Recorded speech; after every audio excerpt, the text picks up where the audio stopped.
उत्तराखंड विधानसभा के गैरसैंण बजट सत्र में आज कुमाऊं मंडल की बिगड़ती कानून व्यवस्था का मुद्दा सदन में जोर शोर से उठा। पहाड़ से लेकर मैदान तक लगातार बढ़ रही घटनाओं को लेकर विपक्ष ने सरकार को घेरने की कोशिश की। इस दौरान कैबिनेट मंत्री सुबोध उनियाल विपक्ष के तीखे सवालों के बीच घिरते नजर आए। विपक्ष के विधायक हरीश धामी और भुवन कापड़ी ने कुमाऊं क्षेत्र में कानून व्यवस्था की स्थिति पर सरकार से जवाब तलब किया और कई गंभीर घटनाओं का हवाला देते हुए सरकार की कार्यशैली पर सवाल खड़े किए। सदन में खास तौर पर सुखवंत सिंह मौत प्रकरण को लेकर भी विपक्ष ने सरकार को कटघरे में खड़ा किया। इस मामले में विपक्ष का आरोप रहा कि सरकार की तरफ से अब तक कोई ठोस और संतोषजनक जवाब सामने नहीं आया है।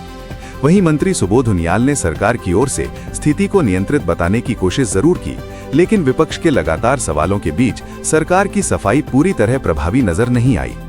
कुल मिलाकर गैरसैंण में चल रहे बजट सत्र के दौरान कानून व्यवस्था का मुद्दा सदन में गर्माता दिखा, जहां विपक्ष लगातार सरकार को घेरने की रणनीति पर काम करता नजर आया। मंत्री जी, मेरी छोटी सी विधानसभा में 5 लोगों की हत्या हो गई। एक का जो पूरे गांव ने सबूत दे दिया, उसको अरेस्ट नहीं कर पा रहे हैं आप, और आप कह रहे हैं कि हमको वाहवाही करनी चाहिए। भाई 5 लोगों की हत्या हो गई, 5 लोगों की हत्या हो गई, परिवार ने एविडेंस दे दिया। क्या मजबूरी है कि उसको गिरफ्तार क्यों नहीं किया जा रहा है जिसने हत्या की? वो 21 साल के प्रदीप की क्या गलती थी? वो बेचारी बसंती देवी जो अपनी आजीविका चला रही थी अपने परिवार के साथ, उसको मार दिया, उसकी क्या गलती थी? वो प्रकाश की क्या गलती थी बेचारा जो रोजगार के लिए गया? वो आईटीबी का जवान 33 साल का जिसने अभी अपनी जवानी ढंग से नहीं देखी, उसको जो है एक नशेड़ी ने गाड़ी से उड़ा दिया, उसको दूसरे दिन जमानत हो गई। और आप कह रहे हैं कि वाहवाही लूट रहे हैं। हम पूरे पुलिस प्रशासन को दोष नहीं दे रहे, हम उन लोगों को कह रहे हैं कि जो गलत कर रहे हैं उनको सजा दीजिए। बाकी सारे अधिकारी अच्छे हैं, लेकिन जो गलत है उनको हटाइए ना। ठीक ठीक। माननीय अध्यक्ष जी, तो मेरा ये कहना, माननीय अध्यक्ष जी, आरोप लगाना बहुत आसान काम है। माननीय अध्यक्ष जी, ये बात आई सुखवंत सिंह जी की। सुखवंत सिंह मामले में सरकार ने तत्काल कार्रवाई की और कतिपय लोगों को जो थाना आइटिया जनपद नैनीताल के 2 अभियोग पंजीत किए गए। दोनों अभियोगों की निष्पक्ष विवेचना हेतु जनपद उधम सिंह नगर नैनीताल से अलग पुलिस महानिरीक्षक एसटीएफ उत्तराखंड की अध्यक्षता में एसआईटी का गठन, जिसके द्वारा निष्पक्ष विवेचना प्रचलित है।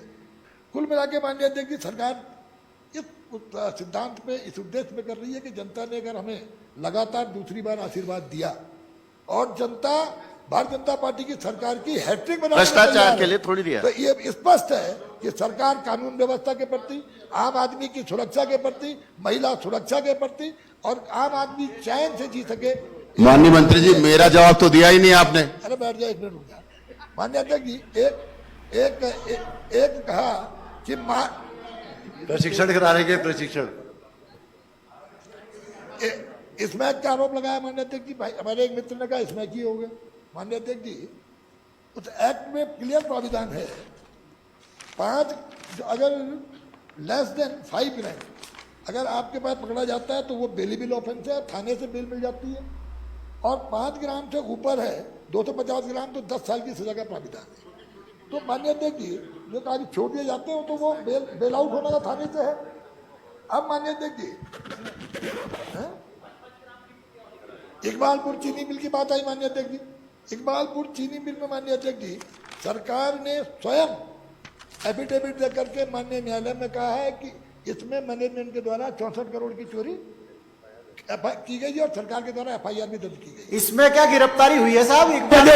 माननीय मिल में क्या गिरफ्तारी? मेरे जिले का एफआईआर हुई, क्या गिरफ्तारी हुई? क्या पुलिस प्रशासन ने गिरफ्तारी? माननीय अध्यक्ष जी, पिथौरागढ़ जिले में जो सीसीटीवी कैमरा का जो हार्ड डिस्क निकाल लिया, उन पुलिस वालों के खिलाफ क्या कार्रवाई आप कर रहे हैं तो बताइए। और 14 नवंबर को मुख्यमंत्री जी ने एक एसआईटी की जांच की घोषणा करी, उसका क्या हुआ? 5 हत्याएं होगी, एक को नहीं पकड़ पाए। सुरक्षा के लिए सरकार बहुत गंभीर है। खेत जोतने वालों के खिलाफ क्या कर रही है सरकार, ये भी तो बता दो। माननीय अध्यक्ष जी, सरकार गंभीर नहीं है, सरकार अपनी जिम्मेदारी का पूरी तरह, सरकार सच को स्वीकार करने माननीय नेता प्रतिपक्ष माननीय प्रीतम सिंह जी सदन का